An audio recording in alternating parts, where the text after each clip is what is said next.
This channel does not promote any violent, harmful, or illegal activities. All content provided by this channel is meant for an educational purpose only.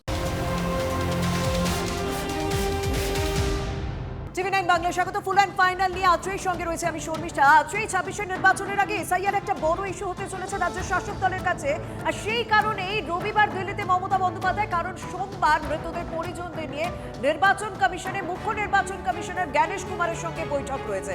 আমার সঙ্গে রয়েছেন আমার সহকর্মী জ্যোতির্ময়, তার সঙ্গে কথা বলো। তবে ইতিমধ্যেই বঙ্গভবনে হাজির হয়ে গিয়েছেন এসআইআর আবহে মৃত ১০০রও বেশি পরিবার। দিল্লিতে আন্দোলন নজিরবিহীন উচ্চতায় নিয়ে যেতে চাইছেন মমতা। বারবার তিনি বলেছেন যে তিনি মৃতদের পরিবার পরিজনদের নিয়ে দিল্লি যাবেন, সেরকম হলে তিনি নির্বাচন কমিশনের মুখোমুখি হবে। আর সেই রকমই রবিবার তিনি দিল্লিতে যাচ্ছেন।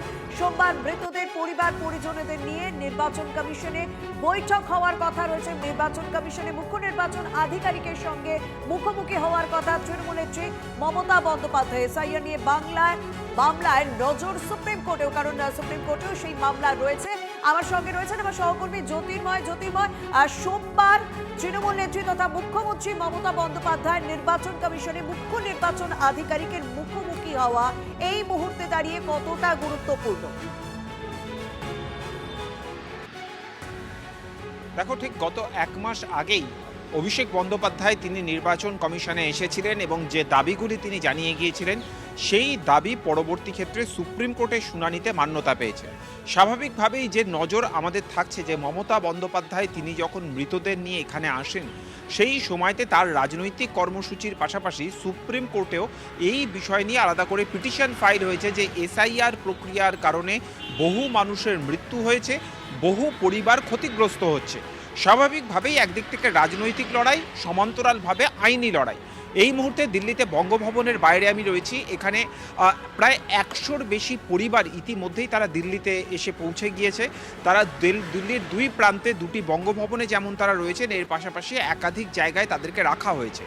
পরিকল্পনা যা আমরা সূত্র মারফত খবর পাচ্ছি তা হচ্ছে যে দিল্লিতে কোথাও ধর্নায় বসবেন তৃণমূল নেত্রী মমতা বন্দ্যোপাধ্যায়। সেক্ষেত্রে অভিষেক বন্দ্যোপাধ্যায় যে হুঁশিয়ারি দিয়েছিলেন যে জাতীয় নির্বাচন কমিশন ঘেরাও করা হবে, সেই কাজই কি করতে চলেছে তৃণমূল, সেই প্রশ্ন থেকেই যাচ্ছে। কারণ তৃণমূলের তরফ থেকে এখনো পর্যন্ত নিজেদের পরিকল্পনা কি তা ঘোষণা করা হয়নি। কিন্তু যদি কোনোভাবে নির্বাচন কমিশন ঘেরাও করার পরিকল্পনা তৃণমূল কংগ্রেস নেয়, তাহলে দিল্লি পুলিশ যে কোনোভাবেই ছাড়পত্র দেবে না। সেক্ষেত্রে তারা যে কঠোর পদক্ষেপ নেবে এবং খুব স্বাভাবিকভাবেই প্রত্যাশিতভাবেই যে একটা সংঘাতের বাতাবরণ তৈরি হবে সে কথা বলার অপেক্ষা রাখে না। এর পাশাপাশি আগামী মঙ্গলবার বা বুধবার এই সংক্রান্ত মামলার শুনানি রয়েছে সুপ্রিম কোর্টে। মমতা বন্দ্যোপাধ্যায় এর আগে বাংলায় তিনি রাজনৈতিক মঞ্চ থেকে ঘোষণা করেছেন যে প্রয়োজনে কালো কোট পরে তিনি কোর্টে গিয়ে সওয়াল করবেন। স্বাভাবিকভাবেই মমতা বন্দ্যোপাধ্যায় আবার তিনি কোর্টে পৌঁছে যান কিনা সেই সম্ভাবনাও থেকে যাচ্ছে। আগামী কয়েকটা দিন দিল্লির মাটিতে বাংলার রাজনীতিকে নিয়ে কার্যত যে সরগরম আবহাওয়া থাকবে সে কথা বলার অপেক্ষা রাখে না। একদম তুমি সঙ্গে থাকো জ্যোতির্ময়। এসআইআর আবহে মৃতদের নিয়ে দিল্লিতে আন্দোলনের তৃণমূল কংগ্রেস। আপনাদের কিছুক্ষণ আগে বলছিলাম যে বঙ্গভবনে ইতিমধ্যে এসআইআর আবহে যাদের মৃত্যু হয়েছে তাদের পরিবারের সদস্যরা পৌঁছে গিয়েছেন। শুনানি আতঙ্কে মৃত্যুর জেরে এফআইআর হয়েছে দাবি করেনি কোনো পরিবার। আবার এসআইআর এ মৃত্যুর অভিযোগ উড়িয়ে দিয়েছে নির্বাচন কমিশনও।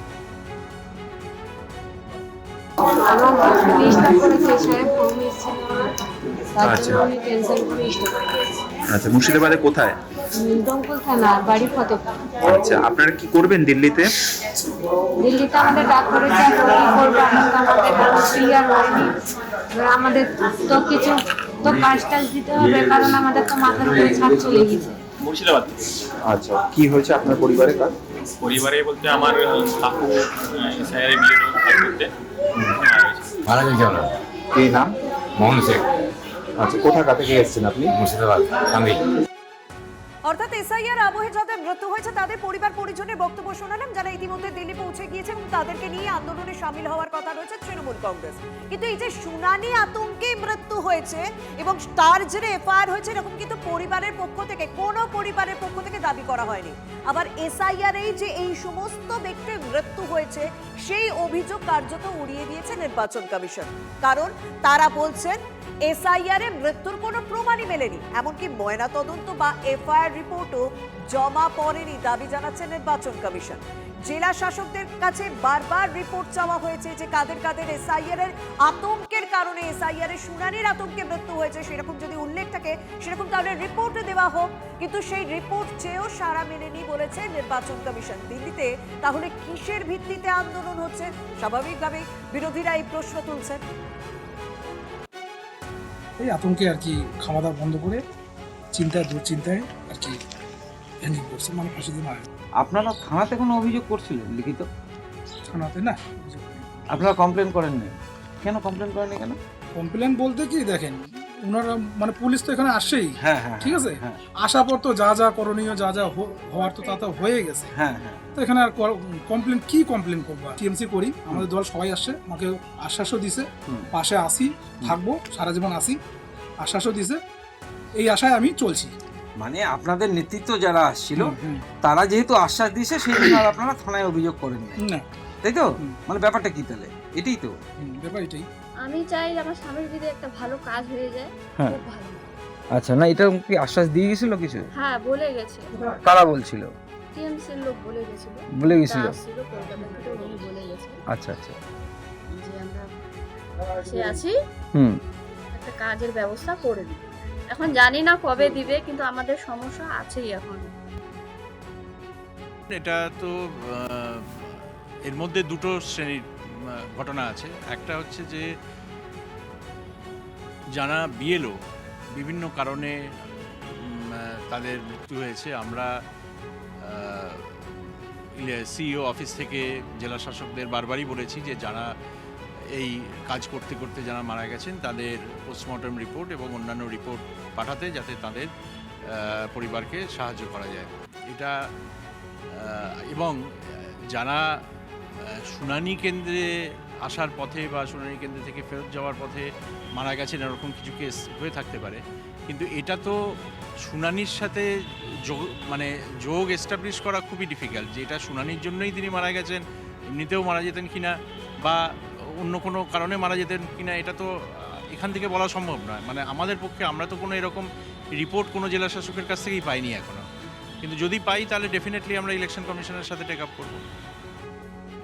এসআইআর হোক, পরিযায়ী মৃত্যু হোক, বিভ্রান্তিকর তথ্য দিয়ে এই যে ঘটনা ঘটাচ্ছে, এটা আর কিছু নয়, পশ্চিমবঙ্গটাকে নরক থেকে নরকের নিম্নগামী হিসাবে তারা তৈরি করবার চেষ্টা চালাচ্ছে। কেউ যদি ভাবেন দল হিসাবে তৃণমূল কারো পরিবারের সাথে বা পাশে দাঁড়াবে, সেটা শুধুমাত্র ওই কালীঘাট ক্যামাক স্ট্রিটের ব্যানার্জি পরিবার ছাড়া আর কোনো পরিবারের পাশে ওরা দাঁড়ায়। তার এখন সময় হয়েছে দিল্লিতে গিয়ে মুখচুক্তি করার। রাজ্য সরকারের পক্ষ থেকে তাদেরকে মদত করা দরকার, কাগজপত্র সাপ্লাই করে, তখন পাল্টিবাজি করে বিভিন্ন জায়গায় ডিস্টার্ব করে করে করে করে এটাকে আরো জটিল করছে এবং দেখাবে যে আমি নায়িকা দিল্লিতে গিয়ে প্রতিবাদ করলাম। কর্নারে ভাই, এত দেরি কেন? এত দেরি কেন? বাঁশি দিয়ে হয়ে যাওয়ার পর তুমি চলে আসছো বরযাত্রী সেজে, অদ্ভুত ব্যাপার। বাঁশি আপনারা নিশ্চয় থাকুন, মুফতে বক্তিয়ায় দিল্লিতে দিদির সার্কাস শুরু হতে চলেছে, সবাই প্রস্তুত হয়ে যান।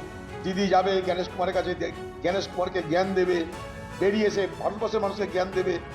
জ্ঞান কুমারী মমতা ব্যানার্জির সার্কাস আমরা দেখবো। আজকে যে অসভ্যতম এই লজিক্যাল ডিসক্রিপেন্সির নাম করে করা হচ্ছে, প্রতিটা পুঙ্খানুপুঙ্খ বিবরণ নিয়ে মমতা বন্দ্যোপাধ্যায় যাবেন। এবার গণেশ কুমার থাকবেন না ভ্যানিশ কুমার থাকবেন, সেটা তাকে নির্ধারণ করবে।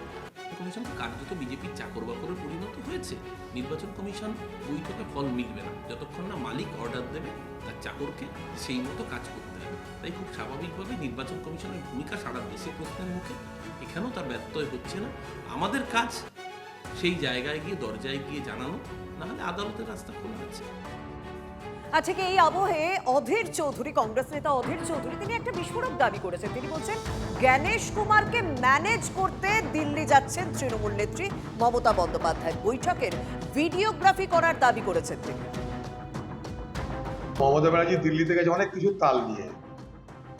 এক হচ্ছে বাংলার মানুষকে দেখাবে যে আমি ছিলাম বলে তোমরা ভোট দিতে পারলে। দুই, ওই গণেশ কুমারের সঙ্গে দেখা করে আসলে গণেশ কুমারকে ম্যানেজ করতে যাচ্ছে। যাতে জ্ঞানেশ কুমারকে এটাই বোঝাবে যে দেখো আমি এত তোমাদের সাহায্য করলাম, এখন একটু শেষমেশ ঝঞ্ঝাট করতে হচ্ছে। জ্ঞানেশ কুমারকে জ্ঞান দিয়ে জ্ঞান কুমারী তাকে ম্যানেজ করতে চাইছে। এ মহিলাকে যে চেনে না, সে চেনে না, ওখানে গেছে